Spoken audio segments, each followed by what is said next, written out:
Joel J Podcast, tô aqui de novo para mais um conteúdo incrível com um convidado que eu gosto pra caramba. O cara sabe tudo de finanças, de empreendedorismo, sabe tudo de história, sabe tudo de filosofia, sabe tudo de política, mas eu chamo ele de Lorde dos Investimentos. Sou eu mesmo convidado?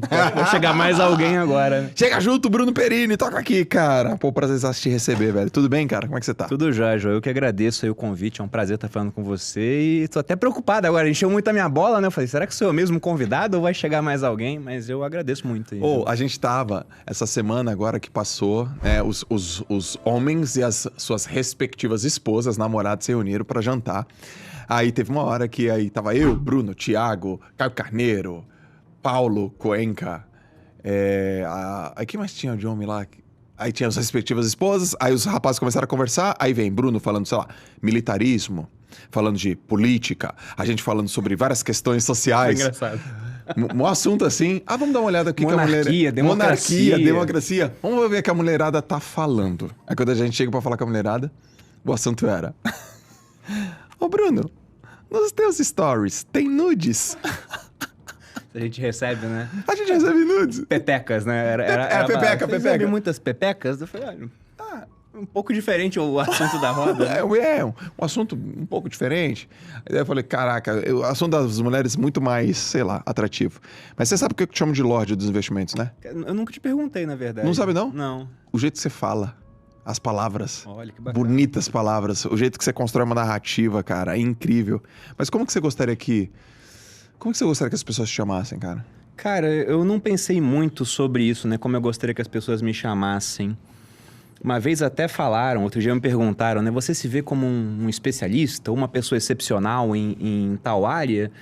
E eu até falei, bom, se eu preciso me ver assim, se eu tenho que o tempo todo falar que eu sou um especialista, uma pessoa excepcional, eu acho que eu não estou fazendo aquilo da maneira adequada. Porque eu gosto que as pessoas falem isso. Ok. Mas eu nunca pensei, eu quero que elas me vejam dessa maneira. Foi um negócio muito natural no Instagram. A maneira como eu passo conteúdo hoje para milhares de pessoas é a mesma que eu usava para passar conteúdo para 30 soldados numa sala. É assim que eu pensei, acho que as pessoas aprendem melhor através de histórias, por isso que eu crio essas narrativas às vezes, mas não foi uma preocupação, sinceramente. E até fui pego de surpresa, como eu quero que elas me vejam? Eu acho que como um professor, no final das contas. Ah, que legal, cara. Eu te vejo como um professor mesmo. Pô, então tô conseguindo. Você ensina muito bem, tua linha de raciocínio é muito coerente, coesa, você constrói uma narrativa, ela se conecta, isso é muito legal. Eu curto, eu particularmente curto. A Lalas, minha esposa, ela curte também. Brunão, cara, tem vários assuntos pra conversar com você. E é meio aqui, a gente começa meio vai pra frente, volta, entendeu? Tranquilo. Vai rolando bem gostoso. Você tá liberado pra falar do jeito que você quiser, qualquer coisa. Estou à disposição. Quando eu te conheci... Eu lembro do dia que a gente se conheceu, Eu sabia? também. Mas você lembra como é que foi? A gente foi apresentado um pro outro, pelo Thiago? Se eu não me engano, o Thiago falou, esse aqui é o Joel, o cara que mais lê que eu conheço, e esse aqui é o Bruno, que também lê bastante. Foi um negócio assim. Foi assim. E foi por livros. E a gente fez um vídeo sobre livros. Aliás, no teu canal... No meu também, acho que foi de livros. Eu queria começar por aí, cara. Livros. Além de saber o que você tá lendo, eu queria antes, por que você lê tanto? Por que isso faz parte da tua vida? Porque eu tenho uma pra mim, mas eu queria ouvir a tua. Por que ler faz parte do teu hábito? Acabou que isso veio, Joel, do meu pai. Meu pai é a pessoa que mais lê que eu conheço. Ele lê muito. Eu lembro quando eu era pequeno que, tipo, a gente ia no shopping... Teu pai é o que? É o inteligente, que tem o argumento, que é de... Não foi isso que ela falou? Meu pai é muito inteligente, ele lê sobre vários assuntos. Isso, foi isso que ela falou. O hobby dele, por exemplo, é resolver provas de concursos do IME e do ITA. Sabe, num domingo, nada pra fazer, ele senta numa mesa... Sério? E começa a resolver problema. Ele já deu aula de matemática, de física, mas ele lê sobre muitos assuntos. Você chega na casa dele, ele tá lendo Cosmos, ou Armas, Germes e Aço, ou tá lendo algum livro de matemática indiano. É bizarro. Meu pai, ele é bizarro. Ele é um cara muito, muito inteligente. O que eu acho que eu ganho do meu pai? Acho que eu sou mais esperto. Porque eu consegui usar essa inteligência, né, de uma maneira a conseguir gerar mais receita. Tá. O meu pai, ele não fez isso, ele não focou nisso. Ele gosta do conhecimento pelo conhecimento. Certo. E desde pequeno, eu sempre vi meu pai com um livro na mão. Quando a gente ia no shopping, né, a minha mãe, por exemplo, estava passeando com a gente, vou comprar uma roupa ali. Ia ficar meia hora na loja, meu pai, então vou na livraria. Ia numa livraria, a gente depois passava lá para pegar ele. Ele estava folheando um livro para ver se ia comprar ou não, ou só lendo. Então ele sempre gostou muito disso. Legal. Quando os meus pais se separaram, eu tinha uns 10 anos, eu fui pro Rio, meu pai continua em Taubaté, ele mora lá até hoje. E quando eu voltei pra casa do meu pai a primeira vez pra passar férias lá, era bizarro, assim, porque eu vi que a minha mãe segurava ele de fazer umas bizarrices em casa, né? Ele tinha livro até na cozinha. E aí, quando ele casou com a minha madrasta, ela falou, vamos dar um jeito nisso, que não tem espaço aqui pra ter livro na cozinha. Tirou, mas era um negócio de outro mundo. Eu ia pegar um biscoito, falava, cadê o biscoito recheado? Ah, deve estar junto com Revolução dos Bichos ali naquele armário, dá uma olhadinha ali. E era assim. E aí, tendo esse exemplo em casa, acabou que foi muito natural começar a ler mais. E eu lembro que, quando era pequeno, eu ficava testando meu pai. Uma hora, ele sabia todas as palavras. Eu tava lendo um livro assim e falava, pai, o que é isso aqui? Ele respondia na hora. Eu falei, caramba, ele sabe tudo. Aí eu troquei o livro, peguei um dicionário e fui perguntando pra ele. E ele respondendo. Aí uma hora ele falou, você tá lendo o quê ainda? Eu falei, é o dicionário, né? Ele falou, tá me testando, seu homem de poucas letras, né? Vai ler um livro que você vai aprender isso aí. Você pega pelo contexto, não sei o quê. Então foi um exemplo muito grande. E aí, depois disso, eu comecei a ler. E eu tenho uma memória boa.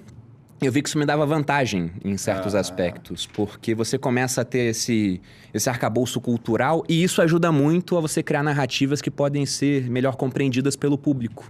Perfeito. E também vira um diferencial de marca, assim, né? De competição. O pessoal vê, sei lá, tô em dúvida entre fazer um curso com uma pessoa ou com o Bruno. Poxa, o Bruno ele é bom de transformar coisas complexas e mais simples, com exemplos históricos, com narrativas. E isso as pessoas dão valor, porque elas dão valor há muito tempo. Você pega, por exemplo, no Império Romano, o homem culto era aquele que conhecia os mitos. Então, o cara que ele conhecia os mitos, que ele falava grego, por mais que o idioma fosse o latim do Império Romano, ele era tido como um cara de uma cultura acima. Sim. E isso acho que fica até hoje, né? A gente fica impressionado quando vai falar com um cara e o cara tem um arcabouço cultural muito grande, quando o cara já viu vários filmes, já leu vários livros. E isso é interessante. Eu olhava esses caras assim, até personagens de livros que eu lia, né? Eu tô relendo agora o Conde de Monte Cristo, por exemplo. Certo. E eu olho pro Conde de Monte Cristo e falo, eu quero ser esse cara, pô. O cara sabe tudo, viajou o mundo todo, conhecimento muito grande, né? É um personagem que é do romantismo, né? Difícil chegar, porque é quase perfeito, cara. Certo. Mas tem uns caras que você conhece de vez em quando e fala, meu Deus, esse cara podia ser um personagem de livro, de tanto que ele sabe em termos de conhecimento. Então acabou virando um objetivo de vida. Desde menino, você lê? Sim, desde menino. Só que mudou muito o teor das coisas que eu lia, né? Mas desde menino. Comigo foi diferente. Eu não lia, não gostava de ler. E meu pai era um grande leitor também. Eu não entendia, Bruno, aquela história de domingo o cara abrir um jornal gigantesco com aquelas folhas desse tamanho e ficar lendo. E eu falava, mas o que ele tá lendo? Aí eu olhava e falava, mas isso aqui não é interessante. Aí eu lembro que ele tinha uma coleção dos gregos. E aí tinha lá Aristóteles, aí tinha Platão, aí tinha Arquimedes.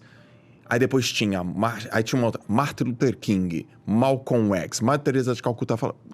E fala, meu, isso é muito chato, cara. E você tem que ler, você tem que ler, você tem que ler, você tem que ler, você tem que ler. E eu não lia, eu não gostava de ler.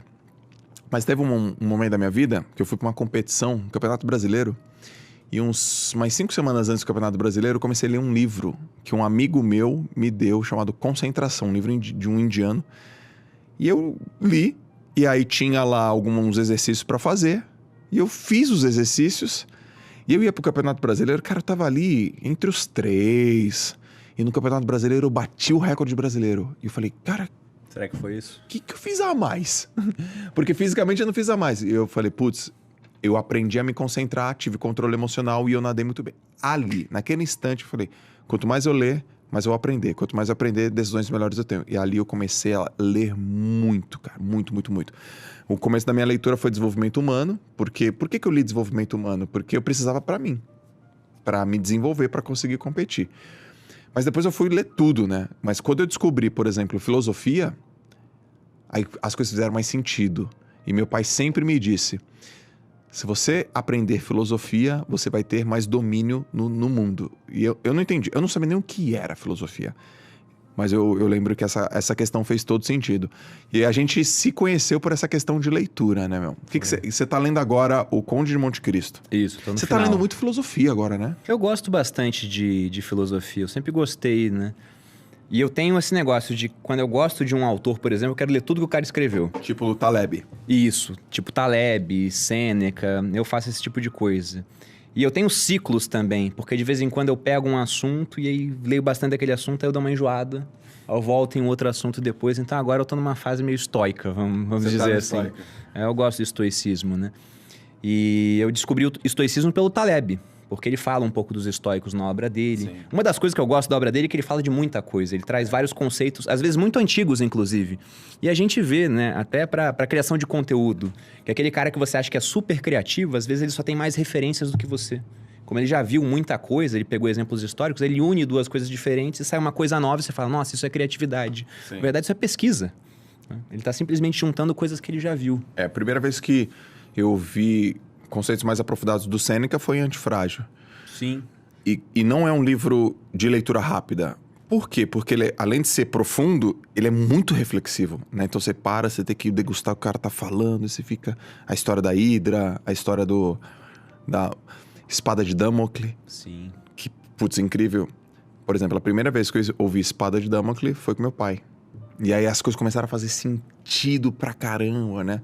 Muito, muito importante isso. Agora é o seguinte... O que foi que construiu, na literatura ou não, a sua base de estudo e de domínio sobre investimentos, cara? Quais foram os fundamentos, quais foram os autores, quais foram as referências? Então, grande parte do que faz parte da minha base decisória hoje de investimentos não veio de literatura que tem a ver com investimentos. Veio, por exemplo, dessa parte de filosofia, veio de exemplos históricos.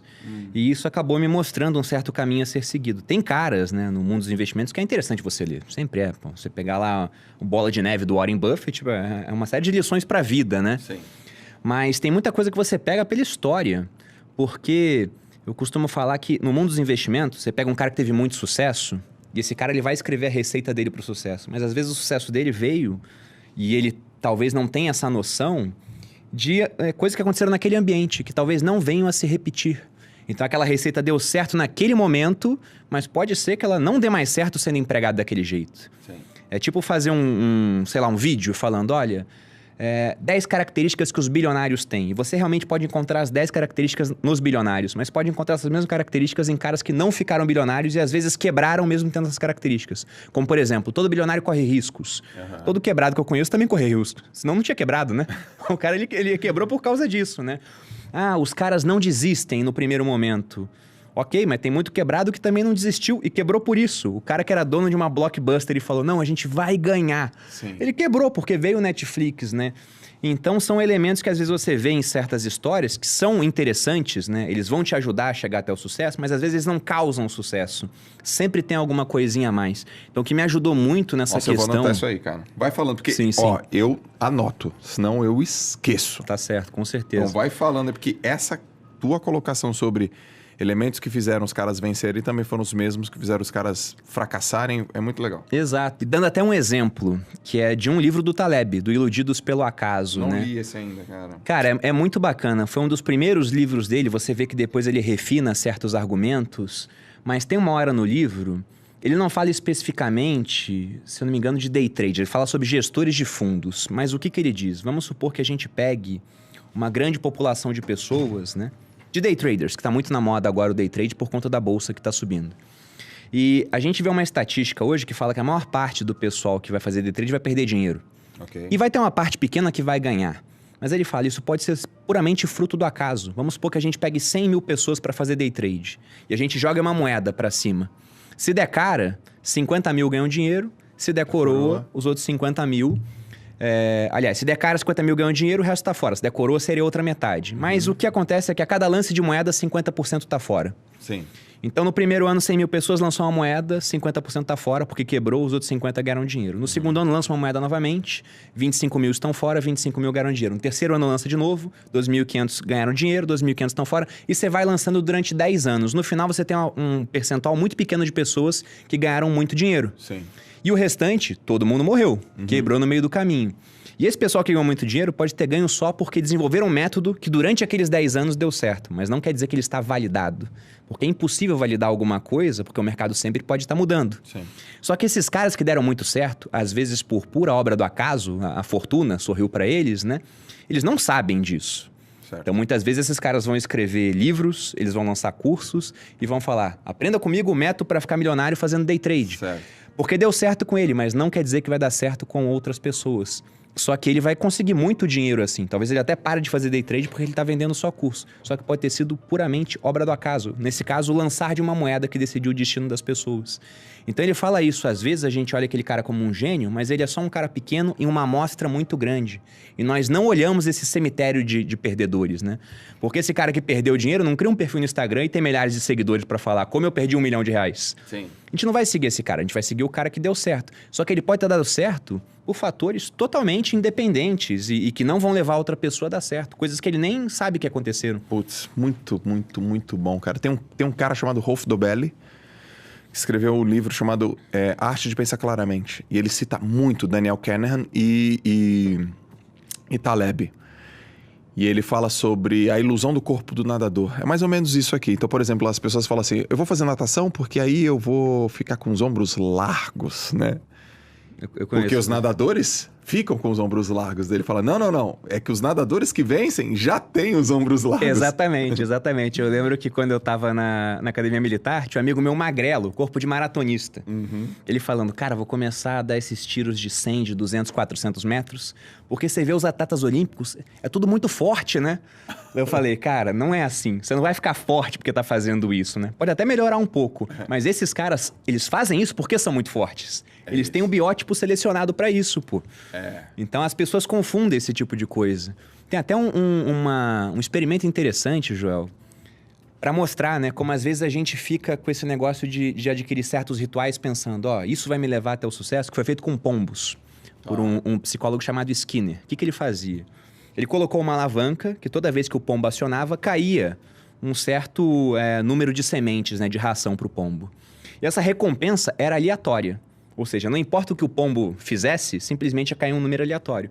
Mas o que ele viu de interessante é que o pombo uma vez foi lá para acionar a alavanca e quando o pombo mexeu 2 vezes para a direita o corpo antes de acionar, naquela ocasião, por coincidência, caiu mais ração.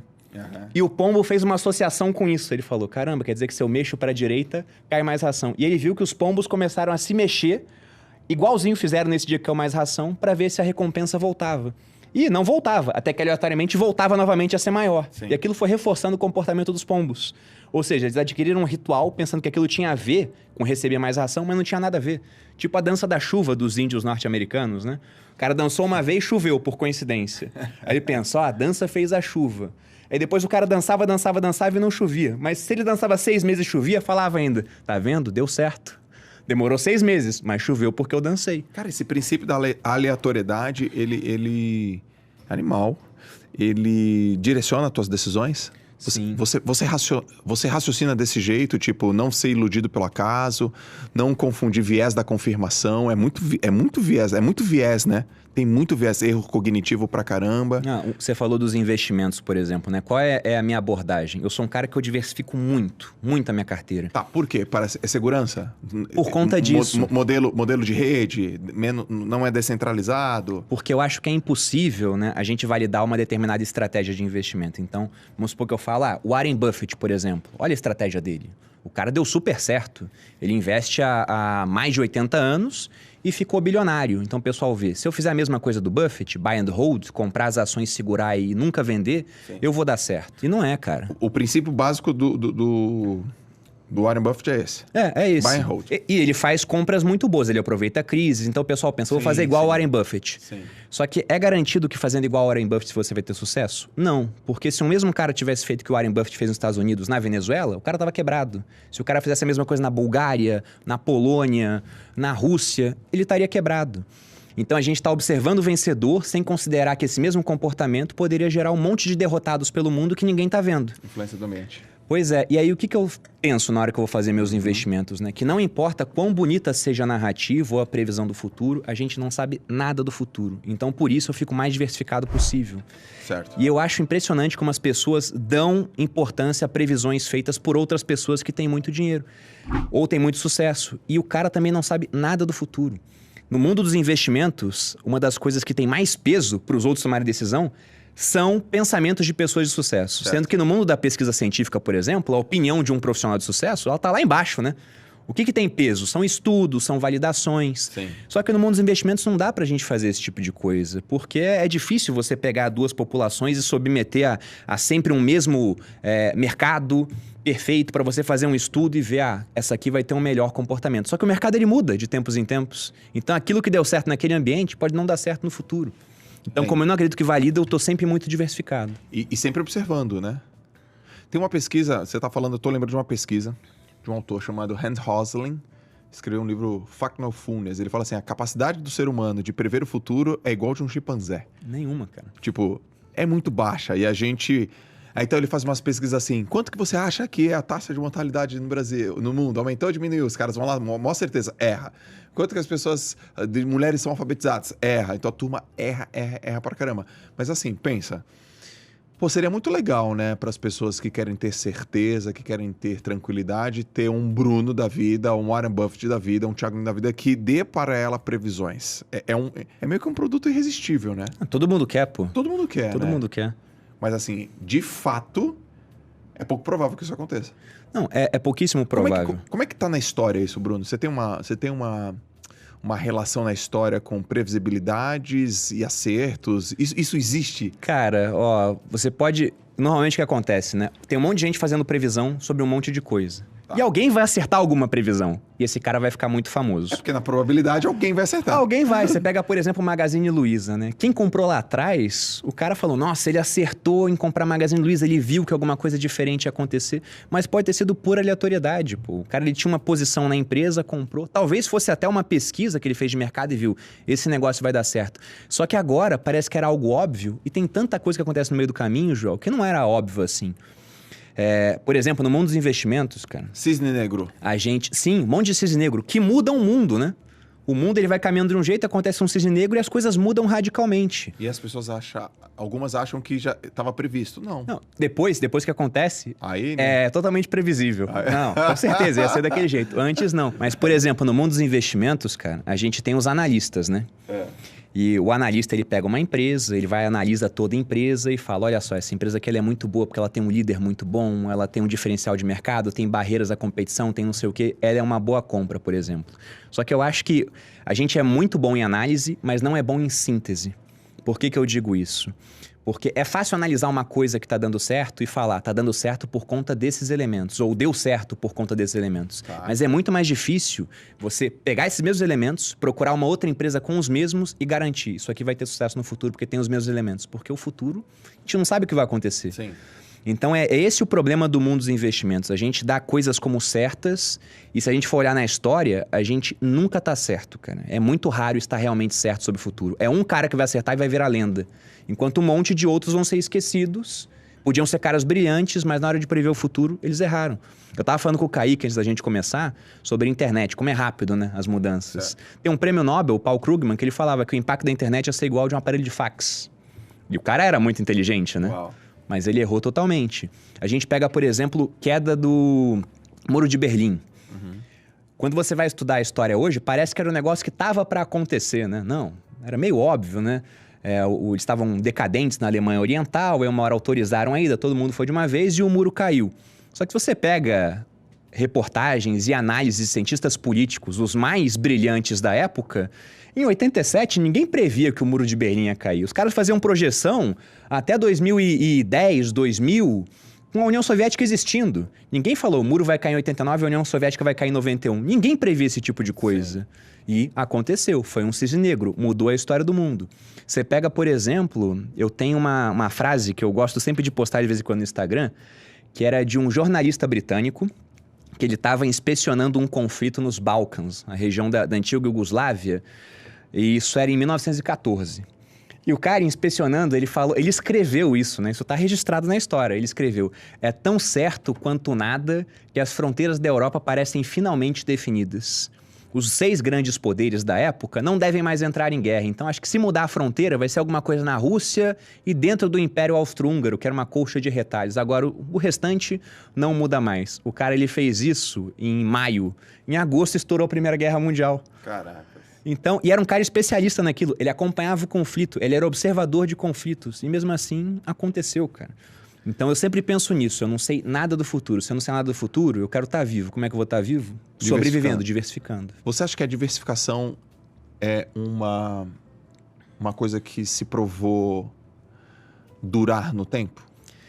Eu acho Mesmo sabendo no que, assim, ou não sabendo no que a gente ia diversificar, mas ela perdurou no tempo? Pensando em sobrevivência, sim, né? Sim, né?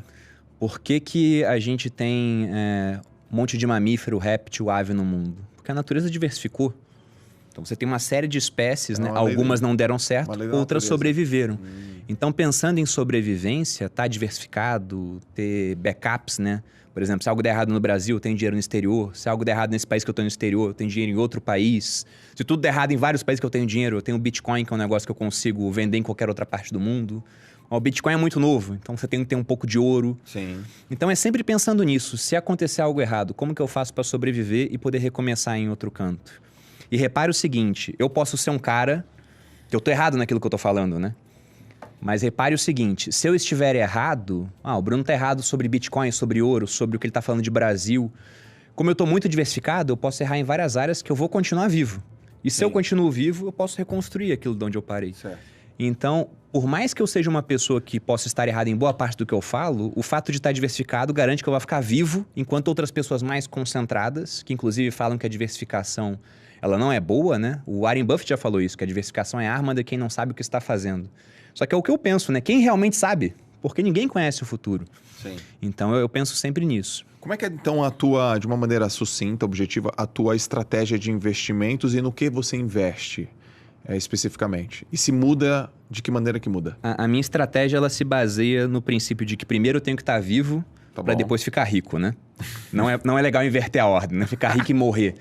Então, eu sempre começo por essa questão de reservas. Eu tenho a minha reserva de emergência, que hoje ela seria capaz de me sustentar durante 1 ano, Ok. e se algo acontecesse comigo.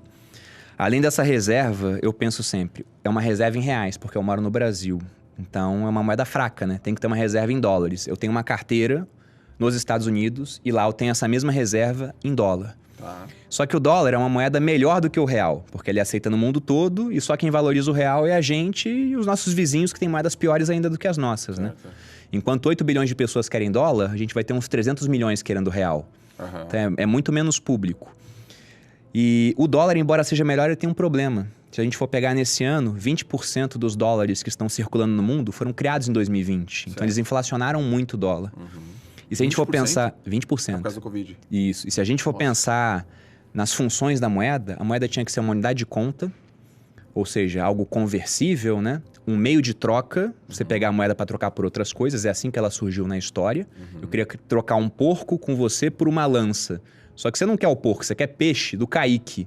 E o Kaique também não quer o meu porco, ele quer maçã. Aí todo mundo começou a trocar por um meio mais líquido, sal, por exemplo, e transacionava em sal. Assim surgiu a moeda como meio de troca, a moeda mercadoria. E o último ponto é ser uma reserva de valor, é ser capaz de manter... A palavra salário. Exato, muito bem observado pelo Kaique. Ah, garoto! E aí, o último ponto é ser capaz de manter valor ao longo do tempo. E as moedas hoje não mantêm mais valor, porque os bancos centrais, eles planejam ter taxas de inflação para desvalorizar a moeda. Eles ficam criando mais moeda a cada ano, eles querem que a moeda perca valor. E a mesma coisa com o dólar. Ele é melhor do que o real? É, mas ele não é uma reserva de valor. Então eu penso, o que vai ser capaz de manter valor ao longo do tempo? E aí... O Thiago sempre fala, as pessoas ricas, elas têm negócios, né? Ou elas herdaram negócios, elas venderam negócios. Sim. Negócios conseguem fazer isso? Conseguem. Mas quais negócios? O mundo, ele tá mudando cada vez mais rápido. Se a gente pensar hoje, é meio que loucura não ter Google, Apple, Facebook na carteira, né? Sim. Mas nos anos 2000 era meio que loucura não ter Nokia, Yahoo, né? E outras empresas na carteira que agora, basicamente, elas não existem mais ou estão muito abaixo do preço que já valeram. Sim. Então, negócio é importante ter? Ter. É legal. Eu tenho alguns. Só que o que já se provou no tempo para manter valor? Se eu fosse viajar para o passado, o que teve valor durante todo o passado e que provavelmente, porque não é certo, a gente não sabe o que o futuro reserva para a gente, vai manter valor no futuro? Ouro, por exemplo, ele é uma reserva de valor testada pelo tempo. Se a gente fosse entrar numa máquina do tempo agora, no DeLorean, vou viajar eu e você para o passado. Se a gente cair em qualquer lugar onde havia civilização, o ouro seria valioso. Sim. Os incas, os astecas valorizavam ouro e nem A tinham riqueza moeda. era medida em ouro, né? Durante muito tempo foi medida em ouro. Era a base do sistema monetário na Europa, né? O metalismo. Quando os espanhóis chegaram aqui, por exemplo, nas Américas, encontraram o Império Inca, os astecas, eles não usavam o ouro como moeda de troca, mas usavam para adereços, para alguns era sagrado. Os incas falavam que o ouro era o suor do sol e a prata era as lágrimas da lua. Então eles tinham valor naquilo. E então se a gente fosse para o Império Inca, para os Aztecas, para a China, para a Europa, todo mundo valorizava o ouro. Muito provavelmente no futuro ele vai continuar sendo valorizado. Isso pode mudar? Pode, porque o Elon Musk pode descobrir ouro em Marte e entupir o mercado de ouro, né? Mas ele seria algo que teria espaço no meu portfólio. E um outro ponto é aquilo de novidade que está surgindo. O Bitcoin, por exemplo, ele tem espaço porque além de ter várias características similares à do ouro, ele é escasso, ele é negociado no mercado global, ele não se deteriora com o tempo. Sim. A joia mais antiga já achada data de 4.500 a.C., né? Então tem 6.500 anos e dá para ser vendida na Vivara hoje. É só meio rústica, talvez não fizesse sucesso. Ou até uma blogueira comprar, aí faz sucesso, né? Porque ela começa a mostrar para os outros que é um pedaço de ouro? Essa joia é um anel. É um anel. Um anel de ouro. Peraí, um anel há 4.000... Há 4.500 anos. Aliás, 6.500 anos, porque é 4.500 anos antes de Cristo. Uau, já tinha anel. Já tinha anel. Então, você vê que o Bitcoin tem esses elementos, ele é escasso, negociado no mercado global, ele é não deteriorável, igual o ouro, embora ele fique na rede, né? Então ele depende da existência da internet para isso. Ele tem, de certa maneira, um valor intrínseco, assim como o ouro tem. Por que ele tem valor? Porque ele é algo que não pode ser confiscado em um mundo onde governos querem cada vez mais do nosso patrimônio, porque estão cada vez mais endividados, né? Aqui no Brasil, a diferença entre o que a gente arrecada e gasta nesse ano, sem contar juros da dívida, ficou em 1 trilhão. Pro ano que vem, o planejado é 247 bilhões de déficit. Então já estão planejando gastar 250 bilhões praticamente a mais. Só que planejamento de gasto do governo é tipo planejamento de obra, né, cara? Vai demorar quanto tempo aí pro pedreiro fazer o banheiro? 6 meses. Demora 9, né? Então é a mesma coisa. Esse gasto ele vai subindo. E a expectativa, primeiro você se endivida, daqui a pouco tá difícil de se endividar, ninguém mais acredita que aquela dívida vai ser paga, aí começa a vir aumento de imposto. E ter alguma coisa que protege o seu patrimônio dessa sanha dos governos, acaba mostrando que aquilo tem valor, que é o caso do Bitcoin. Então acho que vale a pena ter um pouquinho em Bitcoin também. Sempre que me perguntam, e eu já fiz essa pergunta várias vezes para outras pessoas também, se você fosse para o futuro, viajar 50 anos no tempo, a mesma máquina do tempo que a gente entrou vai levar a gente para o futuro agora. O que você colocaria numa mala para ter valor de compra? Para ter poder de compra lá na frente, né? E, você vai colocar real? O real tem 26 anos, que já perdeu 90% do poder de compra. Capaz de você chegar daqui a 50 anos e nem ser mais o real a moeda da nossa economia aqui. Vão ter mudado a moeda. O real tem 26 anos e já é a segunda mais longeva aqui do Brasil. A gente trocou de moeda 10 vezes. A gente cortou um monte de zero no meio do caminho, que a moeda inflacionava muito. Então, levar real só levaria se fosse para levar notas de R$1. Porque a nota de R$1 você vende por R$50, né? Virou de colecionador. O dólar, ele é melhor, porque ele já tem mais de 240 anos, né? É uma única moeda até agora, não trocaram, não cortaram zero, a inflação foi bem menor. Mas com o governo americano produzindo esse tanto de dólar a cada ano, será que ele não vai perder muito valor? O ouro teve valor durante muito tempo no passado, então acho que tem um espaço maior na minha mala. E o Bitcoin? Vamos colocar pouco, porque só tem 12 anos. Mas, cara, quanto que esse pouco pode valer lá na frente? Quem fez essa viagem no tempo de 2009 para cá e botou um pouquinho de Bitcoin, tá milionário hoje, cara. Tá milionário. Se a gente for pegar em 2010, era possível com $1 comprar mais de 1.000 Bitcoins. Hoje, precisamos de uns 22 mil dólares para comprar um único Bitcoin. Então, se esse cara comprou esses 1.000 Bitcoins, né? Olha o dinheiro que ele tem hoje. Explica assim de uma maneira didática, eu tô aqui pensando, por que a gente muda de moeda? Qual o objetivo disso? Eu não sei. Bom, o que tem acontecido no Brasil... Real, cruzeiro, cruzado novo... O que acontece aqui no Brasil, né, durante boa parte da nossa história, é que o governo, quando ele precisa gastar, ele tem basicamente 3 alternativas.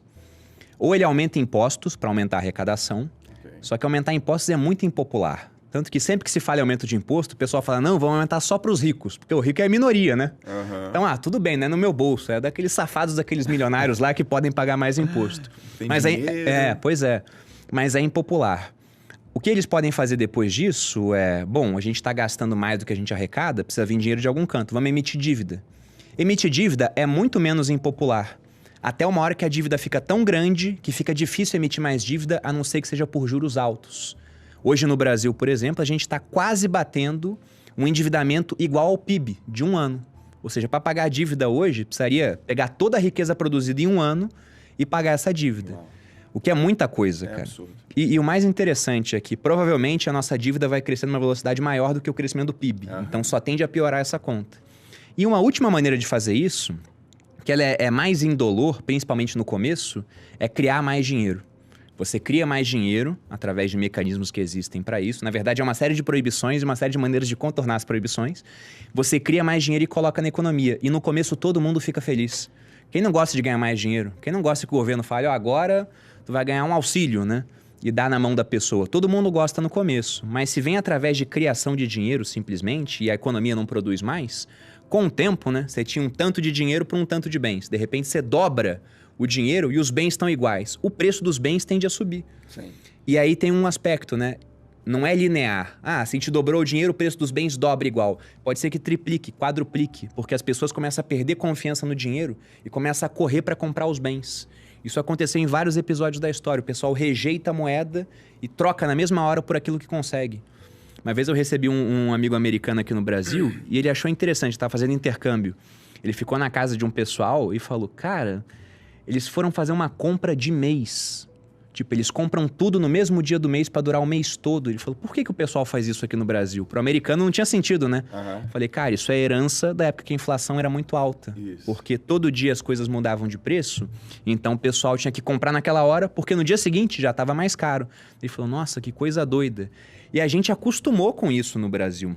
Então, por que a gente troca de moeda? Porque chegava um momento onde as pessoas rejeitavam a moeda.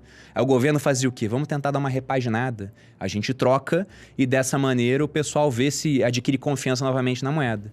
E a gente fez isso até agora 10 vezes, desde que a família real veio para cá em 1808. Caracas, 10 vezes. 10 vezes. E tem um ponto interessante nisso, Joel.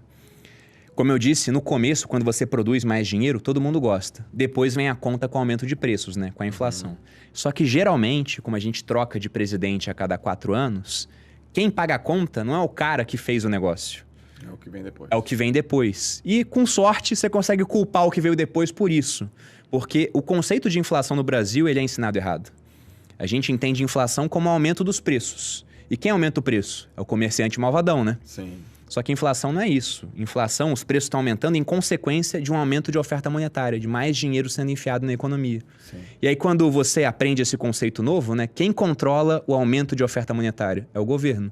Então, a inflação seria culpa do governo. Mas se ensinar errado, a gente protege o governo e culpa os comerciantes inescrupulosos que estão aumentando o preço das coisas. Que incrível. Kaique, que incrível. Esse é o Bruno, Lorde dos investimentos. E ele fala, né, com categoria. Vamos falar um pouco sobre o quanto que você traz de herança do fato de ter sido militar para os teus negócios. Onde que ela te ajudou? Porque assim, você é um analista. Você é um cara que olha dado, observa, estuda, disciplinado pra caramba, consistente. Essa é uma de algumas das heranças que você traz de lá? Eu acho que com o Exército, não que não tenha sido importante na minha vida, foi super importante. Eu sou eternamente grato, né? Ao Exército, por tudo que eles fizeram por mim. Essa gratidão começa inclusive antes, porque o meu pai é militar. Quando eu tinha 3 anos, eu me queimei gravemente num acidente. Uhum. E o Exército tem um plano de saúde lá, meu pai, como militar, tinha esse plano. Só que o plano ele só cobria malhas nacionais de queimadura. Porque se eu não usasse uma malha especial na mão, na barriga, minha pele ia ficar cheia de calombos, a cicatrização não ia ser igual. Sim. E teve um general que emprestou dinheiro pro meu pai, do bolso dele, para ele comprar as malhas e falou, você me paga, vai me pagando aí aos poucos. Numa época que a inflação era muito grande, Sim. que era uma época pré-Plano Real. Isso aí aconteceu, era início dos anos 90, né? Plano Real veio em 94. Então, o tempo que eu passei no Exército, eu considero que eu só saldei uma dívida que eu tinha com eles, né? Mas isso de o que o Exército, foi útil na minha personalidade, o pessoal olha assim, Bruno é disciplinado e ele foi militar. Então, o Exército leva a disciplina. Quando eu acho que é muito mais um mecanismo de seleção, Joel. Tipo os nadadores ou os corredores de 100 metros. Seleciona os disciplinados. Exato. Entra muita gente lá. Quem é disciplinado continua. Quem não é, vê, meu Deus, esse negócio não é pra mim. Eu vou embora. E o cara vai embora, ele não fica. Isso é muito legal.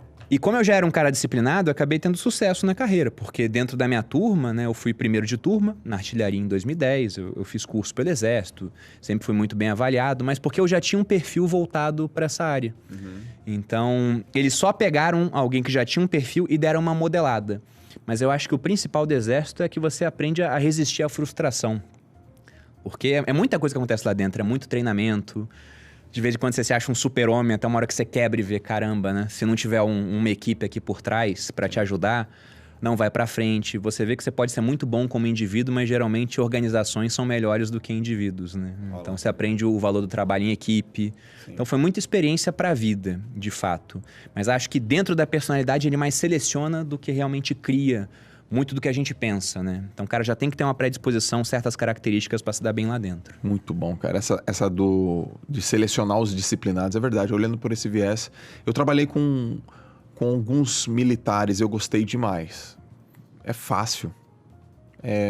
Não tem muito problema. Faz, executa, não pergunta muito, tem a direção, observa bem a hierarquia com clareza. Eu vim também de um modelo hierárquico, né? Mas no meu caso foi o treinador, né? O treinador falava, eu fazia. Simples assim. Agora, Bruno, como é que é a tua rotina, cara? Conta um pouco. Desde que você acorda, você come, você treina? O que você come? Você dorme, você malha? Você bebe, você não bebe? Um pouco da rotina, um pouco da Malu também. Como é que funciona esse Bruno behind the scenes? A rotina foi mudando ao longo do tempo, né? Mas hoje, a nossa rotina tá mais ou menos assim. A gente coloca o despertador para 7 horas. Ok. Os dois, cada um seu despertador, mas às 7 horas toca os dois ali. E a gente fica junto de manhã por mais ou menos 1h30 ali na cama. Então não tem uma obrigação de levantar. Isso é muito bom, porque o nosso tempo junto quase sempre é de manhã. À tarde, embora às vezes a gente esteja na mesma casa, tem um mezanino em casa, tem 2 andares, eu subo pro escritório, que seria esse segundo andar. Ela tem os compromissos dela também, então a gente não se vê à tarde muitas vezes, só vai voltar a se ver à noite. Então esse espaço da manhã eu acho muito, muito prazeroso pra gente. A gente não toma café da manhã, a gente só toma café puro. No máximo eu coloco um óleo de coco ou uma manteiga ghee. Sim. A gente não tem fome pela manhã e a gente treina em jejum. Então todo dia, basicamente, a gente tá fazendo ali no mínimo de 12 a 14 horas de jejum. Porque a gente só vai comer depois do treino. Nosso treino é mais ou menos às 10, 11 horas da manhã. Legal. E depois do treino é que eu sento para trabalhar. Aí eu vou lá e tenho que fazer o que eu tenho que fazer no dia, né? Eu coloco algumas coisas que, por exemplo, elas não são importantes no sentido de levar a minha empresa para o próximo patamar. Certo. Mas elas são necessárias. Eu tento concentrar isso em dias para fazer tudo de uma vez. Mandar extrato bancário para o contador, pagar imposto, essas coisas chatas que fazem parte do dia a dia, né? Sim. Pagar conta, se tiver alguma coisa que não esteja em débito automático. Então, são essas coisas. E eu leio todo dia. Todo dia eu tô lendo alguma coisa. Nem sempre livro. Pode ser que eu esteja lendo sites.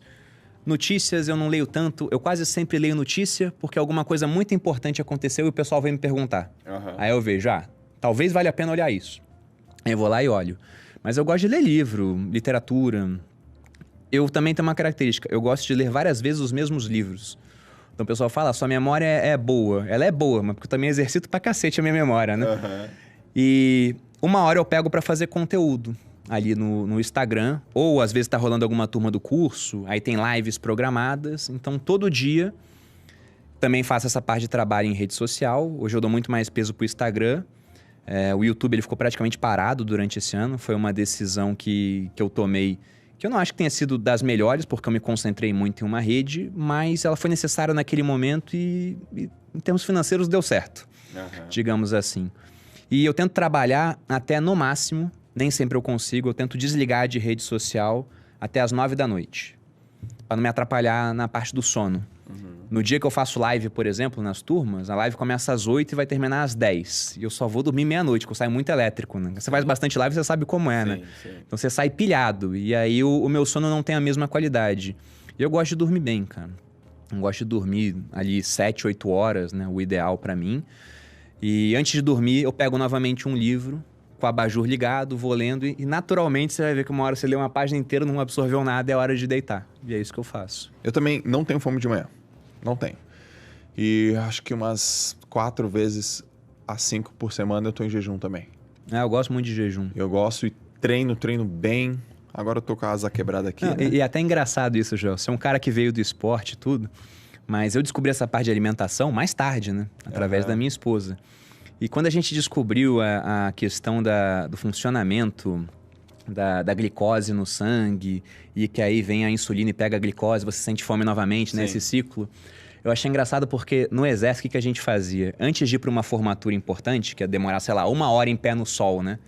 Eu comecei a ir sempre em jejum, nunca tive problema. Mas eu era obrigado, porque senão poderiam acusar de maus tratos, a dar uma bananada, alguma coisa doce pro soldado comer antes da formatura. Quer dizer, eu dava um doce pra ele comia o doce, a insulina ia lá em cima, a glicose ia lá em cima, a insulina vinha, removia a glicose, aí ele tinha uma baixa glicemia e passava mal porque comeu a bananada antes. Incrível isso, né? Só que eu não conseguia convencer ninguém de que não era pra dar bananada, né? O pessoal, como assim, né? Aí vai virar, vai falar que a gente tá torturando o soldado, não dando comida antes. Daí eu falei, cara, ele passa mal por conta da bananada, porque isso tá fazendo a glicose dele cair no meio da formatura.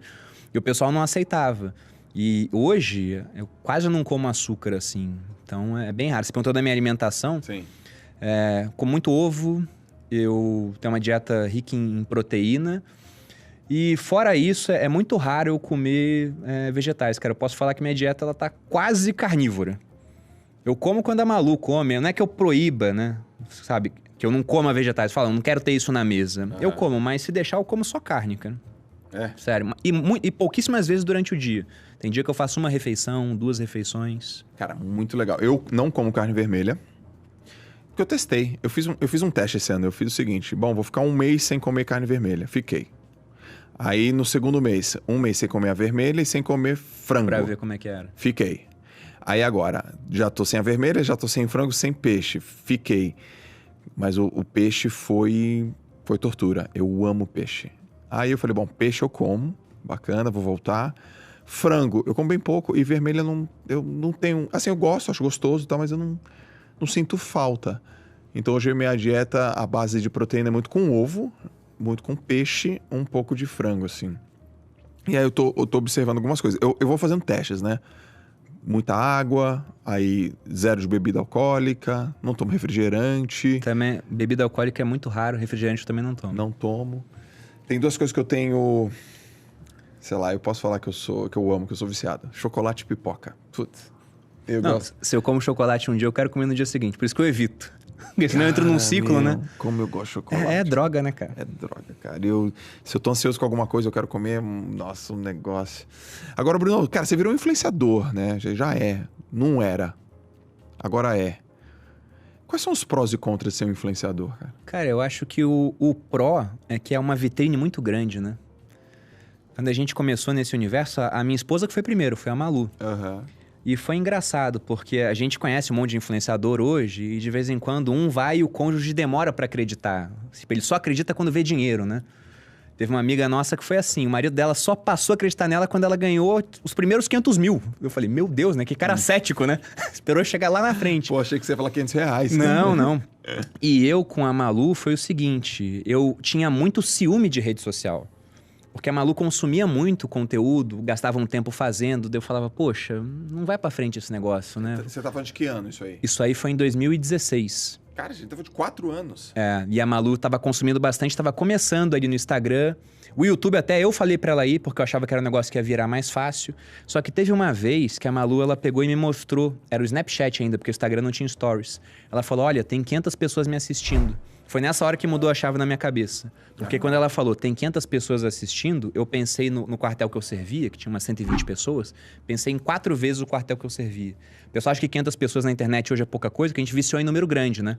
Pensar, quem é muito grande é o Joel, que tem 1 milhão de seguidores, né? Eu só tenho 500. Gente, 500 pessoas é gente pra caramba. Muita gente. É muita gente. Aí eu comecei a pensar, 500 pessoas vendo ela, né? 500 pessoas comprando algo de R$2.000... É 1 milhão, pô. 1 milhão. Mas vamos vender mais barato, mas olha só a cifra que isso pode chegar. Daí eu falei pra ela, ó, foca nesse negócio de rede social. Eu falava que era perda de tempo. Eu mudei na hora, eu falei, tô errado, foca nisso que isso vai dar um dinheiro pra gente. E foi assim. Quando ela começou a fazer isso e teve sucesso, ela criou um canal do YouTube, em 6 meses tinha 100 mil inscritos, outdoor maior ainda. Eu pensei, se eu fizer a mesma coisa com finanças... Eu queria ser sem sacanagem, era esse meu objetivo. Eu olhava a Pugliese, né? Eu falei, eu quero ser a Pugliese das finanças. Porque não tinha ninguém fazendo story de finança ainda. Pelo menos se tinha, eu não conhecia. O Thiago focava, o Nigro, né? Focava em YouTube, os outros grandes nomes focavam em YouTube. No Instagram não tinha. Eu falei, eu vou tentar fazer isso. Tentei e acabou virando. Então, acho que o principal, né, cara, é essa capacidade de fazer um bom dinheiro, muito mais do que eu pensei que seria possível na minha vida, em um tempo curtíssimo. É incrível como a internet muda a nossa vida assim, né? É um estalo, cara. A gente se conheceu em 2017, Joel. Olha o quanto, né? A minha vida e a sua mudaram por conta da internet, cara. Da internet, de uma plataforma, de uma mídia social. de impacto. Incrível, assim. Realmente incrível. E você, hoje, como é que você lida, por exemplo, com... Você tem hater? Você lida com rejeição? Você tem tretas, tem brigas? Você esse é o lado ruim. É, né? Esse é o lado ruim. Tem uma frase do Phil Knight, que é o criador da Nike, né? Da Nike. E o livro dele é bem bacana.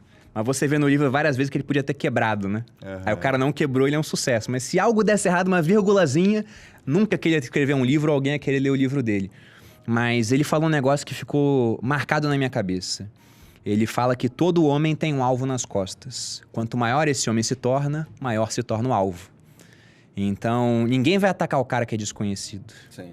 Agora, quando vê lá, Joel J, 1 milhão de seguidores, esse cara tem um alvo grande nas costas. Eu tenho menos, né? Mas ainda assim eu tenho um alvo grande. Como eu sou um cara que eu vendo muito bem no orgânico, eu nunca precisei fazer nada de post patrocinado. E isso eu não fiz ainda, não é que eu não pretenda fazer. Porque eu sempre vendi as vagas que eu queria no meu curso. Ele é limitado. Mas o pessoal vê nisso sabe, se eu atacar esse cara, ele tem muito público orgânico. Se ele responder, talvez eu ganhe um pouco de público orgânico. Então tem isso. Acho que esse é um ponto ruim. Mas acho que, no geral, o ruim é que a exposição é boa, porque é um outdoor muito grande, mas ela é ruim porque é um outdoor muito grande. Sim. Então, tudo que você faz, alguém vai estar sabendo, onde você está indo. É muito fácil alguém descobrir a sua rotina.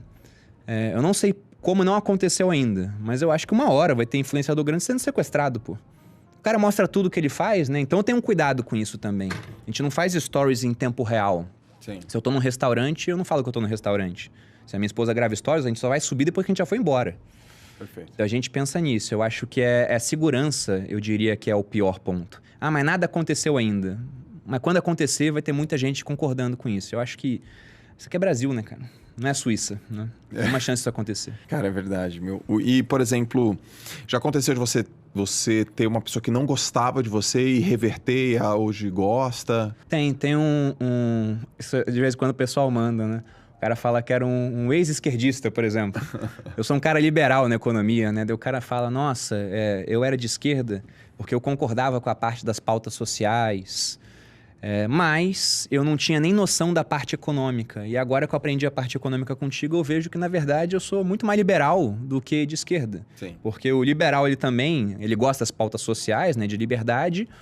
E na parte econômica é a mesma coisa, ele acaba sendo liberal em toda essa área. Então tem um pessoal que às vezes chega com, digamos assim, um pé atrás e com o tempo passa a ver sentido no que eu falo. Acho que por mais que a pessoa talvez nem goste de mim, porque tem gente que me assiste e fala comigo, de vez em quando eu vou ver, o cara nem me segue, né? Porque ele fala, discute só política, ele não me segue, mas ele assiste, porque talvez ele veja, eu não concordo com esse cara fala, mas deixa eu ver o argumento dele, porque geralmente ele embasa bem o argumento. Sim. Então tem isso. Eu com relação a, vamos dizer assim, com um seguidor que não gosta do que eu faço ou do que eu falo, eu dou muita atenção, Bruno. Eu quero ouvir o motivo, sabe? É um feedback importante, né, cara? Pô, muito. Olha, João, não gostei do que você falou. Por quê? Por causa disso, daquilo. Ele falou, pô, é importante, porque talvez seja um gap que eu não tô pegando, é um ponto cego no meu retrovisor que eu não tô vendo. Então, eu vejo alguns influenciadores não dando ouvido. Eu dou.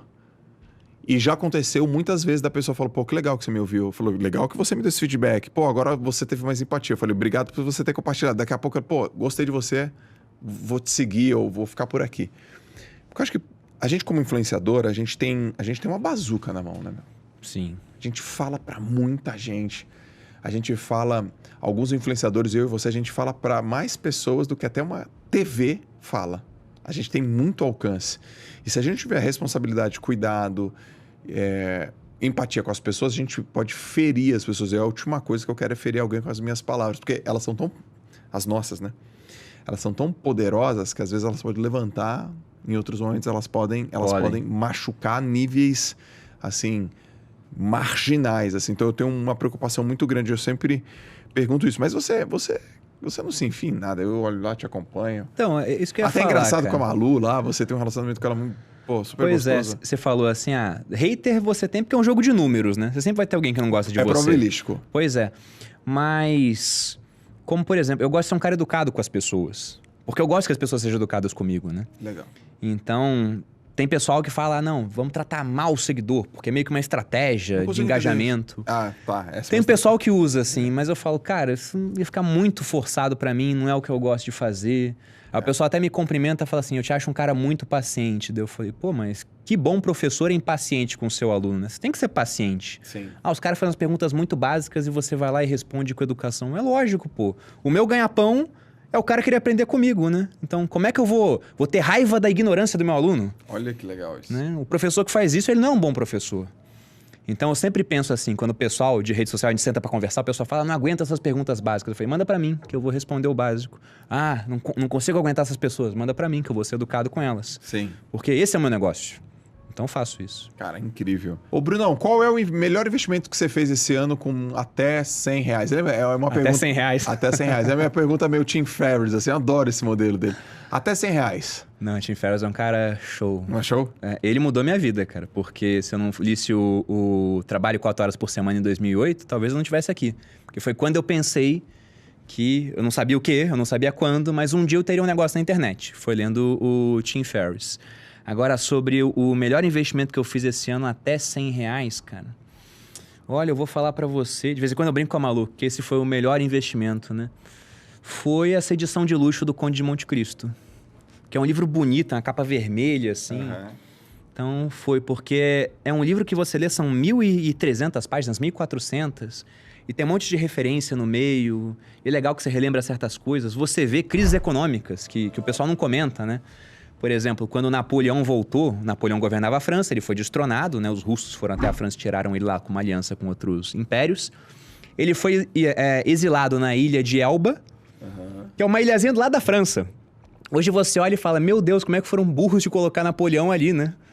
Pegava um barquinho, tava na França de novo em alguns segundos. E ele voltou e fez o governo dos 100 dias. Então você viu uma hora os personagens conversando e um cara que trabalhava para a justiça, ele soube que Napoleão ia voltar, ele falou pro sogro dele, você tem títulos da dívida francesa? Tenho. Venda tudo. Porque Napoleão ia voltar, aqueles títulos eram da coroa, ia destronar o monarca e os títulos iam passar a valer zero. Sim. Então eu falei, olha a marcação a mercado acontecendo aqui. Então vira um exemplo para falar para os meus alunos. Eu acho que essa foi a melhor compra até R$100 do ano. E o que você... Não o que você não. É uma pergunta que me fazem, vou te fazer. Eu acho difícil de ser respondida, mas tá bom, mas eu vou fazer. Qual foi o livro que mais mudou a sua vida? Ela é mó difícil essa pergunta. É complicada, mas em termos assim de mudança de patamar, como eu disse, eu não teria um negócio se não fosse o Tim Ferriss. Então, trabalho 4 horas por semana. Não né? Eu queria poder falar, foi sobre a ira do Sêneca. É mais elegante, né? Porque o livro tem 2.000 anos de história, mas na bucha foi o trabalho 4 horas por semana. Eu lembro o dia que eu comprei esse livro. Uhum. Olha como é que é a vida, né? Eu tava numa rodoviária em Campinas, gastando tempo numa livraria, igual meu pai fazia quando era mais novo, esperando o ônibus. Daqui a pouco eu olhei lá, trabalhe 4 horas por semana. E era uma capa que tinha um cara deitado numa rede. Eu falei, que negócio é esse? Aí eu li lá, né? Conquiste a vida dos seus sonhos, não sei o quê, trabalhando pela internet. Eu era cadete, eu tava no 2º ano da academia militar. Eu peguei aquilo e falei, cara, vou ler esse livro. E eu devorei o livro, assim. Eu fiquei impressionado, porque eu vi que o Tim Ferriss, na época, ele criou uma empresa de suplemento, que era tudo online, e ele ganhava em dólar, remunerava em rúpias, porque era tudo terceirizado na Índia. Sim. E vivia na Argentina, que na época era anos 2000, já estava dando seu 9º calote internacional, mas era um país muito melhor do que hoje, né? E eu falei, olha a alavancagem cambial que esse cara tem com o negócio pela internet. E aquilo abriu minha visão. Eu falei, caramba, né? Um dia eu vou ter um negócio na internet. Então, se eu encontrar o Tim Ferriss, eu vou dar um abraço nele. Se ele quiser, eu dou um cheque pra ele, assim, né? Americano usa cheque ainda, porque eu devo o meu negócio à influência desse cara. Caracas, que legal, meu. Ô Kaique, a gente tem podcast com o Thiago às 4, né? E o Bruno tem que pegar uma calça não sei aonde. Não, né? mas é em frente aqui. Depois eu pego. Ah, depois você pega. Tá, vai ser aqui? Vai. Porque já são 3h30, cara. Acho que eu já vou encerrando já. Faz o outdoor, então. Tá bom. Eu sempre faço uma pergunta, Bruno, antes da galera terminar, que eu aprendo muito com ela. Mas antes de eu te fazer a pergunta, pra galera te encontrar, onde que eles te acham nas mídias sociais? Pode procurar por Bruno_Perini no Instagram, que é a rede que eu alimento com mais frequência. E no YouTube, o canal Você Mais Rico. Também tem um site, No você YouTube mais que você não rico.com. coloca mais vídeo, né, Bruno? Pois é, Primeiro. não, já Mas vou sair tem- daqui. Já vou sair daqui e colocar alguma Não, coisa mas lá. tem vídeo pra caramba lá. Tem bastante vídeo, tem um histórico bom de vídeos lá. E o principal hoje, pelo que eu sou conhecido, acabou sendo o curso Viver de Renda, que vai abrir uma turma em janeiro, não sei quando vai ao ar o podcast, mas aproveitando, né, a audiência que o Joel tem, convido todos a darem uma olhada. O curso está indo para a 13ª edição. Que legal, e, cara, começou só como um teste, mas acabou virando um projeto de vida. De vez em quando o pessoal me pergunta assim, você pretende parar de fazer o Viver de Renda? E eu consigo me visualizar no futuro fazendo a turma 50, né? São mais ou menos 3 turmas por ano, então Sim. é muita turma pela frente. E eu não penso em parar, porque eu acho que é da minha natureza, da natureza do ser humano, na verdade, trabalhar. Eu sempre gosto de lembrar, e eu pensei nisso hoje, que eu recebi uma pergunta no Instagram, tô até para responder, dos castores. Que o castor é um bicho, até a Argentina tem muito problema com isso, porque trouxeram castores, acho que do Canadá, para tentar trabalhar com as peles, mas não é frio o suficiente, a pele não ficava boa, e soltaram os bichos na Patagônia, não tinha predador, virou uma praga. Então tá cheio de castor na Patagônia. E o que eles fazem? Eles constroem, né, a toca deles no meio de um local alagado. Então eles fazem diques, fazem represas, alagam aquele local e constroem a toca lá no meio. É um negócio que é quase indestrutível, tem que explodir. E eu sempre falo que um castor não pensa, esse é o último dique que eu vou construir, depois eu me mando pro México, onde é verão o ano inteiro. Porque aquilo é da natureza dele. Então, eu pretendo fazer o que eu faço durante muito tempo, porque essa é a minha natureza, cara. Eu gosto disso. Pô, que legal. Você faz muito bem, meu irmão. Você faz muito bem. Sempre tem essa pergunta no final, é o seguinte, ó. Imagina que você tem a oportunidade de colocar uma frase sua num outdoor, e esse outdoor em todas as cidades do mundo. Vai estar traduzida para todos os idiomas do mundo. Passa durante 1 minuto e depois fim. Qual mensagem você deixaria para as pessoas em todas essas cidades? Eu gosto dessa pergunta também. É uma pergunta muito boa, né? O Tim Ferriss faz essa pergunta também. Tim Ferriss. E essa frase, tem várias que eu poderia colocar, mas eu acho que comece antes de estar pronto. Uau! Porque eu acho que isso realmente pode mudar a vida de uma pessoa se ela olhar essa frase e realmente absorver a essência do que ela fala, né? Porque você nunca vai estar realmente pronto. A gente sempre acha que falta alguma coisinha para começar um projeto. Ah, falta o meu business plan. Ah, o meu produto para estar viável falta alguma coisa. E, cara, enquanto você acha que falta, já foi um cara sem business plan, sem produto e começou, e ele já tá na vantagem, porque ele já tem feedback das pessoas que estão olhando aquilo para ele melhorar depois mais pra frente. Então, eu acho que esse é o principal, cara. Começa antes de estar pronto, porque quando eu comecei eu não estava pronto ainda, até hoje eu não me julgo pronto em vários aspectos. Só que se eu não tivesse feito aquele começo, né, lá junto com a Malu em 2016, a nossa vida seria radicalmente diferente. Eu gosto muito do que ela se tornou. Que show, cara. Brunão, obrigado aí pelo teu tempo, foi incrível bater papo, galera vai gostar pra cacete. Que agradeço, Joel. Você é um cara que eu gosto pra caramba e admiro, cara. Valeu, galera. Esse foi mais um podcast aqui no Joel J. Joel J Podcast Joel J. Beleza? Valeu, até o próximo.